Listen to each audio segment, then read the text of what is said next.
run races, and he had a lot of fun.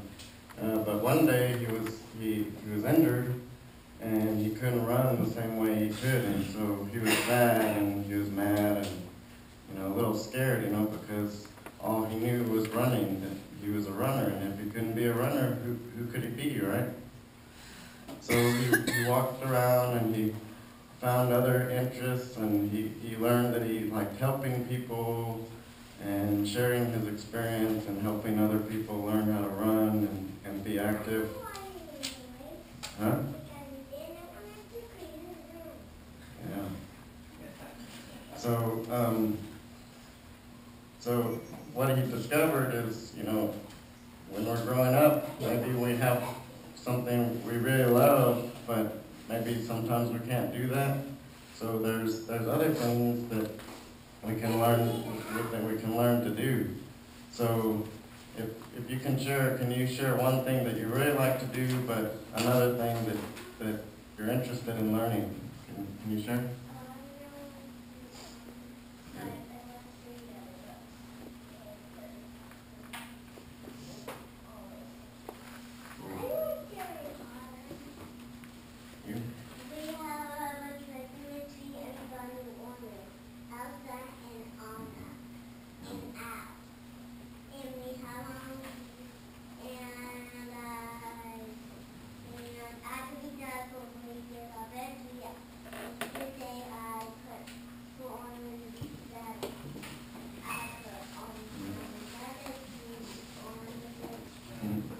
So yeah, just remember that if you're growing up and you really love something and you can't always do that, then there's other things that you can find interest in and share and enjoy. So just remember that.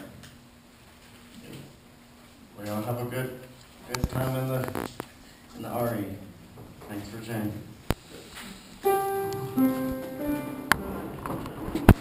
So we have our speaker, Nick Seidel, here today. And Nick's kind of a little bit unique in our congregation. As a lifelong, a cradle Unitarian, we call it. I'm a cradle Unitarian. I was born in Boston, Massachusetts, Unitarian families. And Sally, this comes from a long line of Universalists, another great New England tradition. And anybody else here, the cradle UU? That's pretty typical for most congregations. And actually, it's kind of always felt it's kind of a disadvantage to be a cradle UU because I was denied the opportunity to leave my born faith and take, as Kierkegaard said, that great leap of faith into Unitarian Universalism. So I just always had to agree with my religion.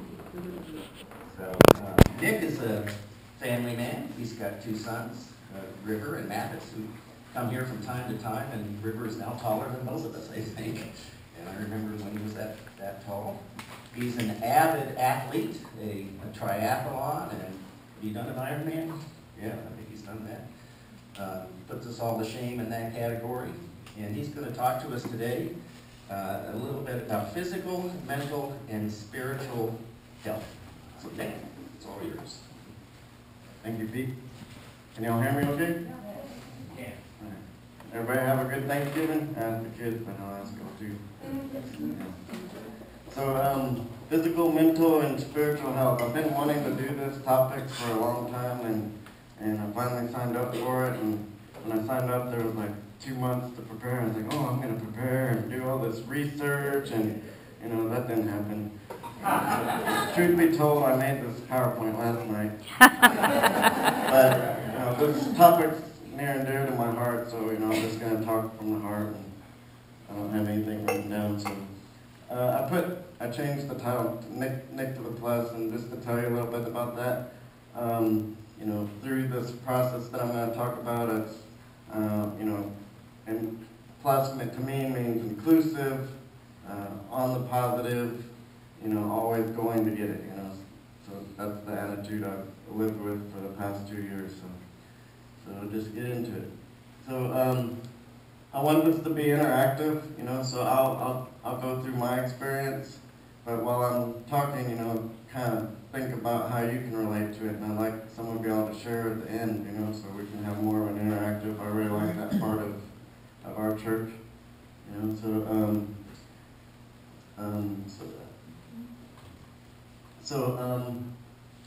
This is kind of what I put together. So mind, body, spirit, that means a lot to me. So we're all athletes, spirits who have to perform and live every day.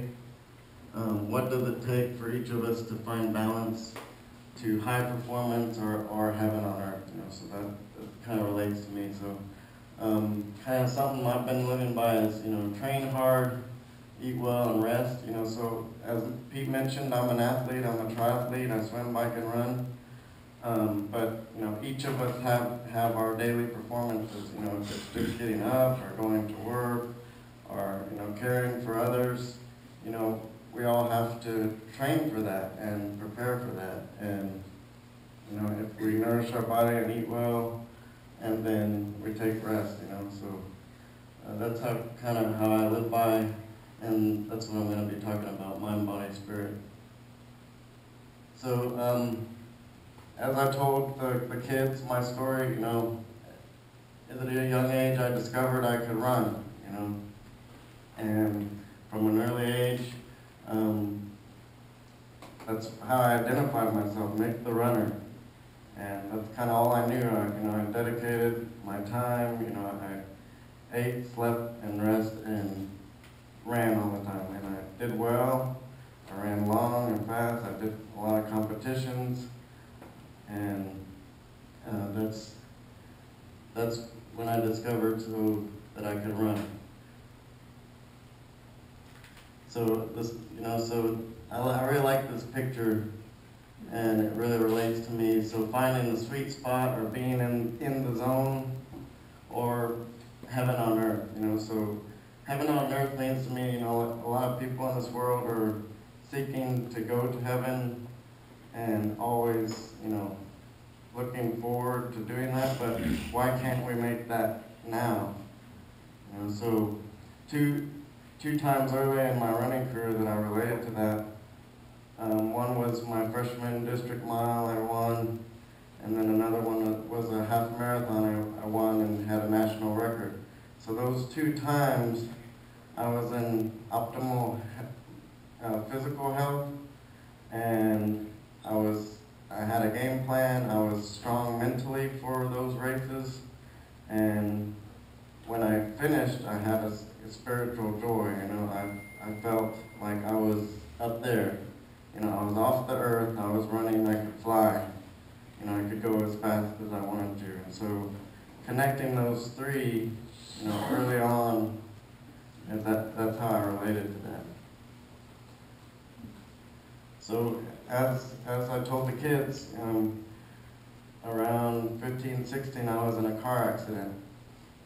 And I didn't have any immediate trauma, but the first time I went to run, I started to get a tingling in my shin, and it went to numbness. And the numbness worked up to my left leg. And after about 20 or 30 minutes of running, I was basically dragging my leg. So as I mentioned, I identified myself as a runner, and I could no longer perform or run to the level I was used to, and it was devastating. I went through a depression. I actually had a lot of stress and had some stomach ulcers. So it affected, my physical, mental, and spiritual. About that time, so when I was running, I was basically addicted to running, and I have an addictive personality, and so to mask that or to numb the pain that I was going through of that loss, that's when I was introduced to drugs and alcohol, and it was kind of what I felt like for a while in my life. I was, burnt out from running, injured, and I was trying to escape that feeling, to find myself.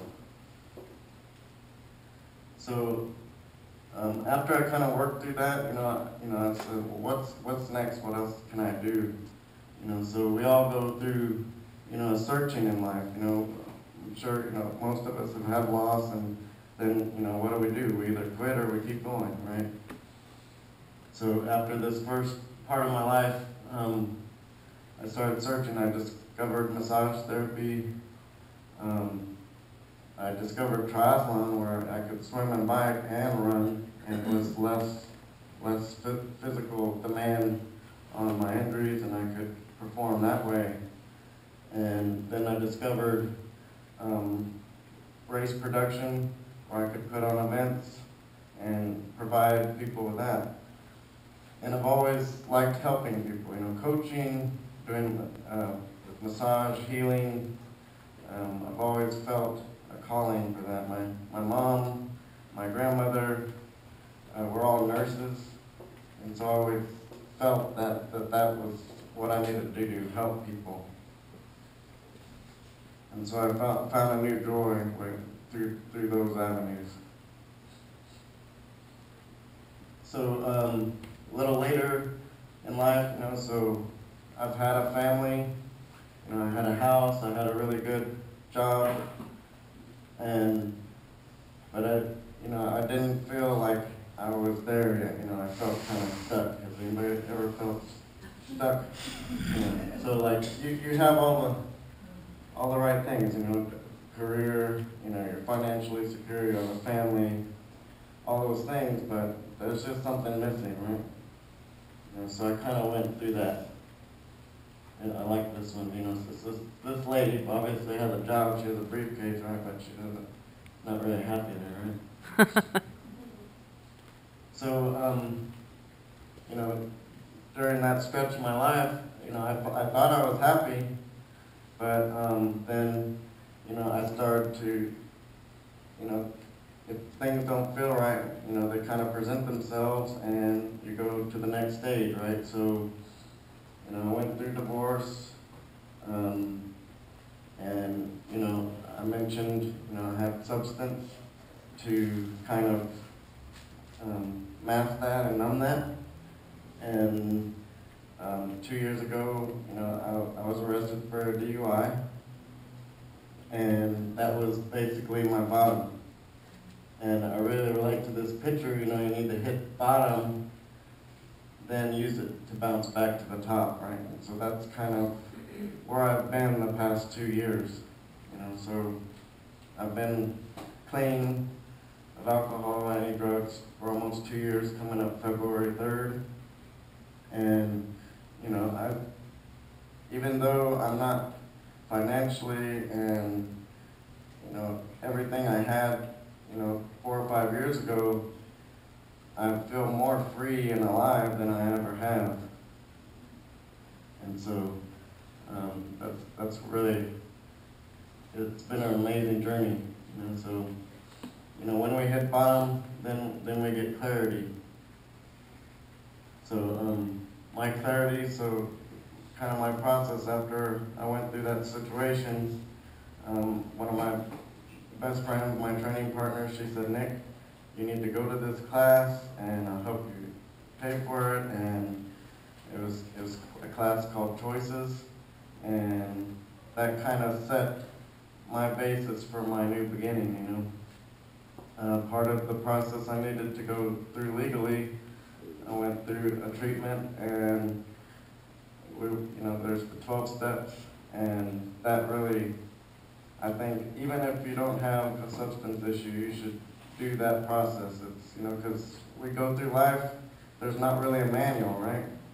And something like that or something similar, can really, it's kind of like a life manual. And so I've really taken that to heart. And then I've gotten back into my athletics and race production. So I've found joy with that. And then pursuing a new career that I really feel like this is where I belong. This is how I can give and be successful. So this picture was about a year ago, and so these two little kids is my boys, River and Mathis, as Pete mentioned. So Mathis just turned 9, and River's 12, and now he's taller than me. But this is my why, those two guys.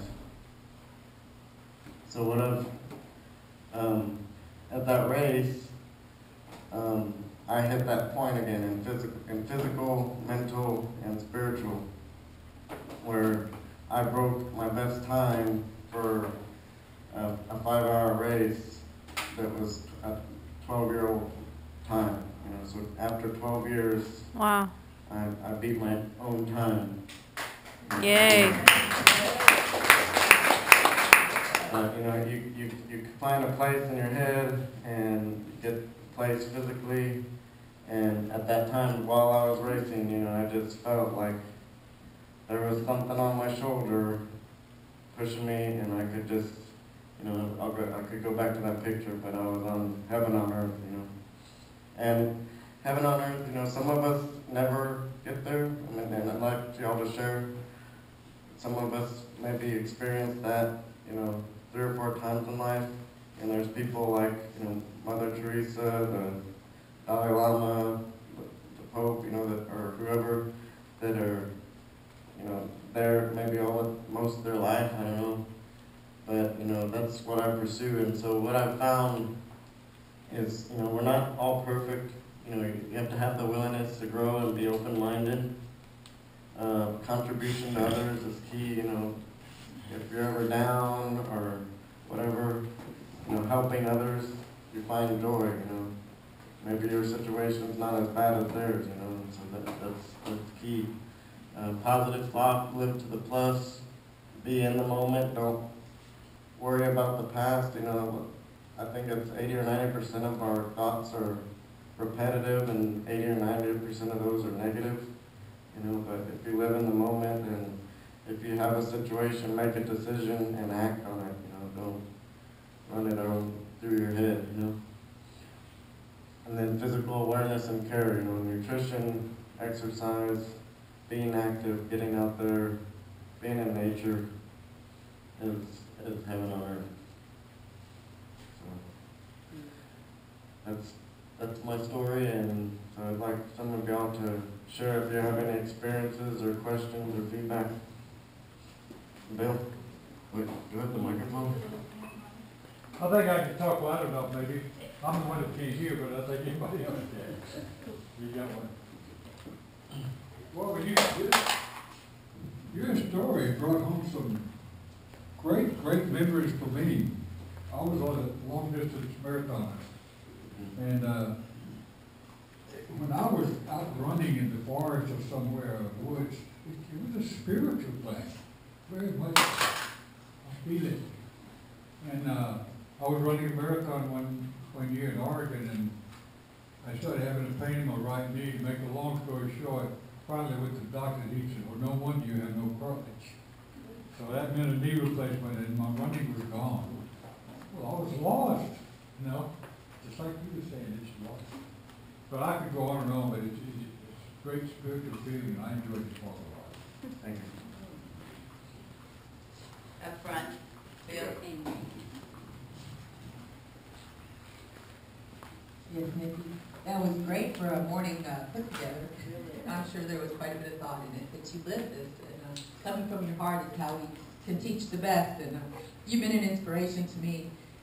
I know that your journey has been similar to mine and others. And finding heaven on earth, I found to be a great analogy, because heaven, I think, is a word that means beyond something people can imagine, or else, I always wondered when I was growing up if it was beyond the clouds or wherever it was out there by Pluto or the other planets, and it's just crazy stuff.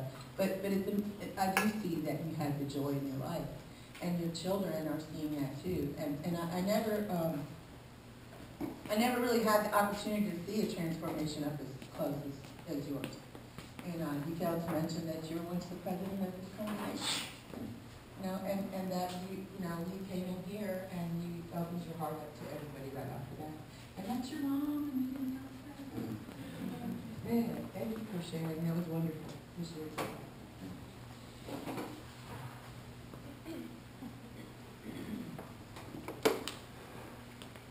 I guess I'll be brave and tell you a little bit about my journey. I went through a divorce also, and what I would call the dark night of the soul type thing.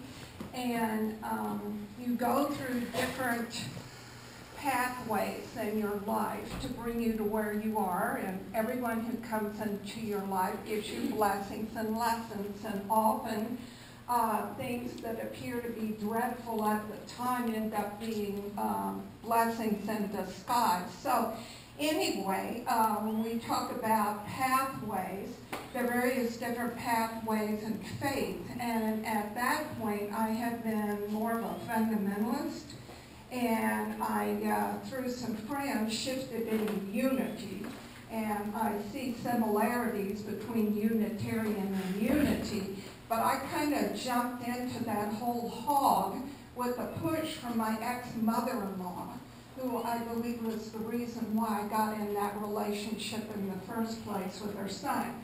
But I went on in Beaumont, Texas, and became a licensed Unity teacher, and I became a healing touch practitioner, and an energy worker, and a holistic health practitioner, and on and on. Golly. And as a licensed Unity teacher, I became the spiritual leader of 2 Unity churches, Victoria and Rockport.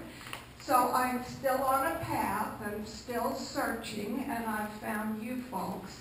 But right now, well, I'm a singer. I love to sing, and I go out and entertain at assisted living centers with karaoke and things.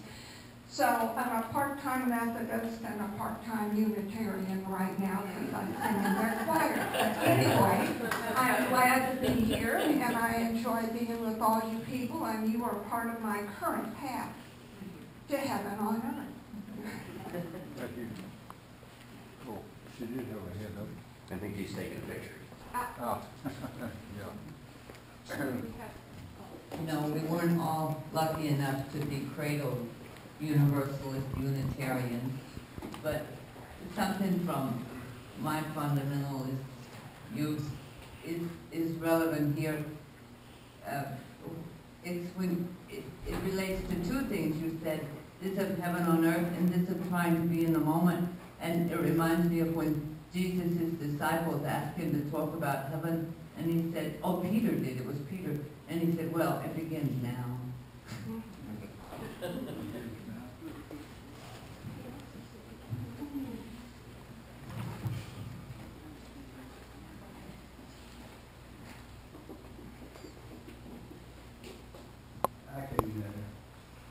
Is this working? I share with you, I'm looking at the journey continues in contribution to others. I hit a bottom when my first wife was diagnosed with Alzheimer's at age 48, and died 10 years later. It forced my early retirement to take care of her, so I took care of her 10 years. And I can tell you, when you give up something to someone who can never ever repay you, that you will undergo a historic change in consciousness, and good things happen to you. There's just something about selflessness that contributes to our well-being. I've been a runner all my life. At 76, I'm fortunate to still be able to run. I do 50 or 60 miles a week, and just good things happen to you when you're selfless.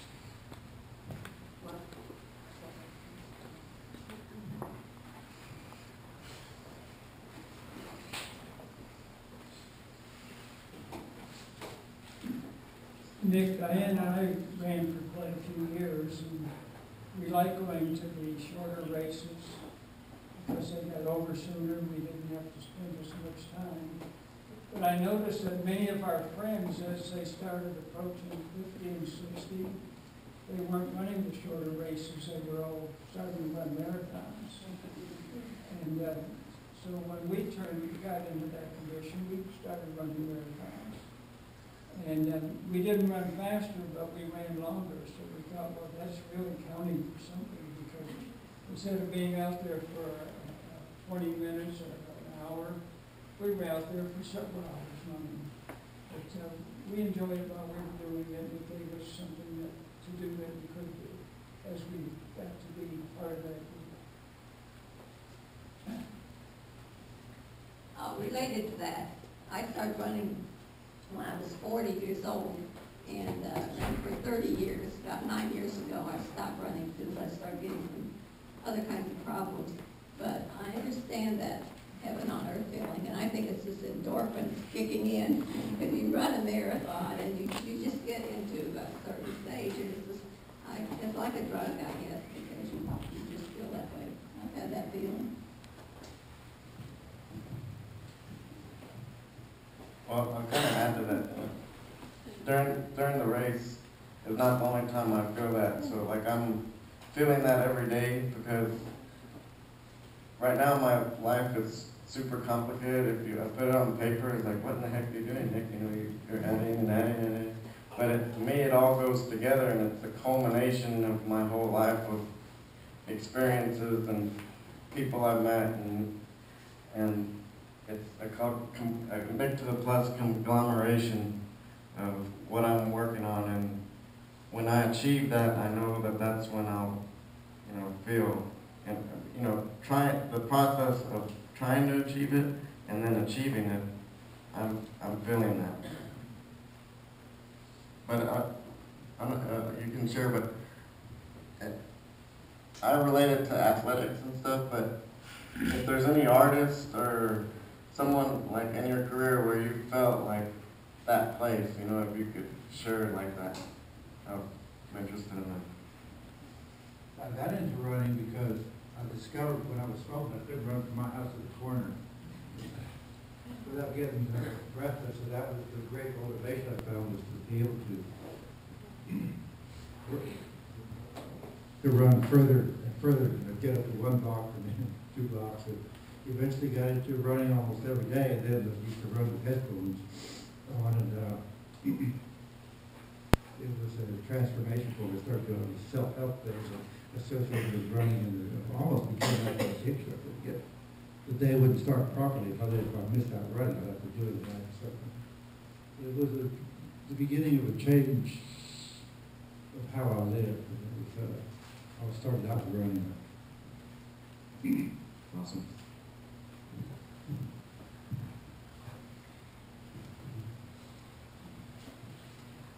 I wonder if you could tell us a little bit about your Ironman experience. I'm not an athlete, never have been, never will be. But I've always understood that the Ironman was like the top in athletics.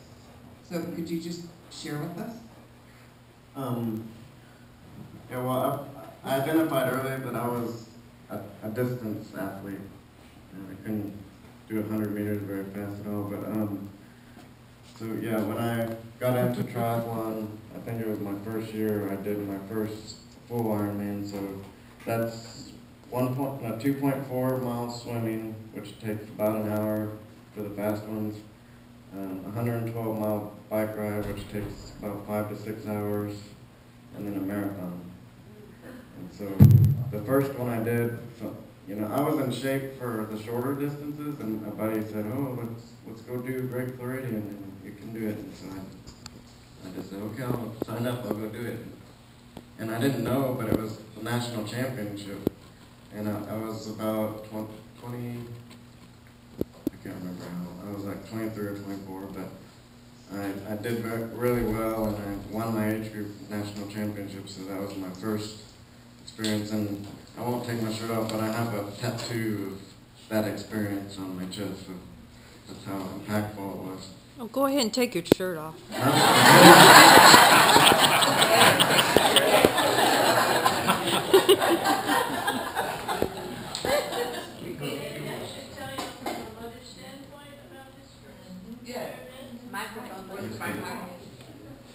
Go ahead, Ted, and then we'll come back to you. Yeah, I've done a lot of thinking about this football business and what it takes to come out of that. And maybe some of you who had that experience will respond to this. 15 years ago, I moved into a little house that my mother had left me. My third marriage had ended in divorce. And as a 3-time loser, I sort of felt at the bottom. And what happened was that that old house really was desperate for renewal, as I was through the, so I spent 2 years renovating that place, and the success I had was just, it was just absolutely, well, it was renewing for the house and for me. And thinking about that afterward, it seemed to me that there were 2 crucial factors, and this is what I'd like to ask you about. One of them was that I had something to commit to that I could succeed in. And the success was, it wasn't just a commitment, it was the success that made it possible for me to be a whole and productive human being again. But I had to have something that I could succeed in. And the other thing was that I had to have someone, or maybe several someones, who would be supportive in that process. And the thing that happened is that I found that, I mean, this was up in the woods of northern New York, you know, way out there. And what I found was 3 or 4 guys who were plumbers, carpenters, and so on, who took the time to teach me how to do what I had to do to that house. And just that much hope from their willingness to help made a huge difference. So I'm thinking that having something you can commit to and succeed at, plus having someone to give you hope, is, well, it's my formula for coming out of the bottom. Yeah. And so I can relate to that. So this was a test for myself. I approached this race at a whole different mindset and training, and I knew before it happened what was going to happen, you know, and I saw that. And so, you know, to reach where I'm at, I have to constantly be testing myself, you know, so have some kind of commitment. And I do have a huge support system, you know, about, you know, 5 or 6, you know, really close people that I, you know, trust upon. But, you know, I mentioned my injury, and, you know, I still struggle with it today. I mean, I have a big knot in my calf right now that I ran a race, and it knotted up, and it's a manifestation of this 20-year-old injury that I'm battling it. But my current test is, when I was 16, I mentioned I did a half marathon in about an hour and 10 minutes, and to give you an idea, that's a 5-minute and 20-second mile for 13 miles. And so, but when I did that, my running mentor, Jesse Sturgeon, he was 40, and he beat me by like 30 seconds. And within the last 3 or 4 years, I've gotten about 15 minutes from that time. So I'm about to turn 40, so the next year and a half, I'm committing to try to get as close as possible to that time, you know, because my mentor was 40, I can do it, right? So that's my current test and my career goals on my current test. So you're saying those who aren't runners, well, music and art, for me, is how I get into the zone. And for those who have influence on children or young people, I would encourage them to find a zone of some kind that may not be physical, so that they can rely on that when they need it in their lives if they're not able to run or do athletics. We'll give the last word to Nick's mom. Well,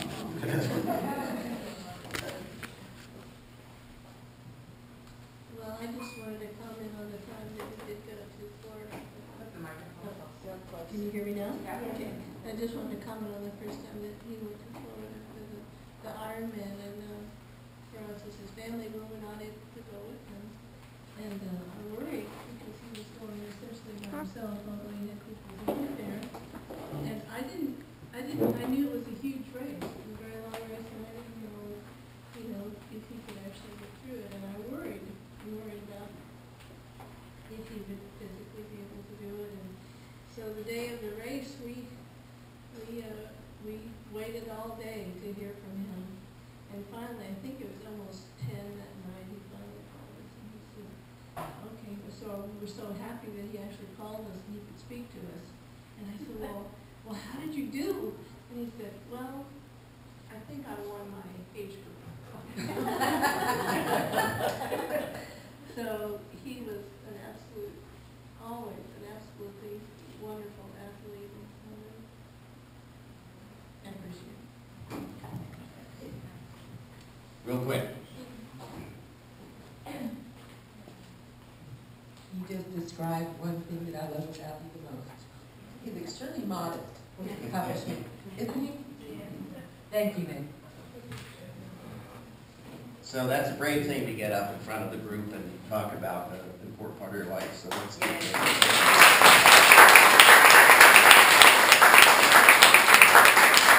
Thank you, Nick. And our last hymn is number 20.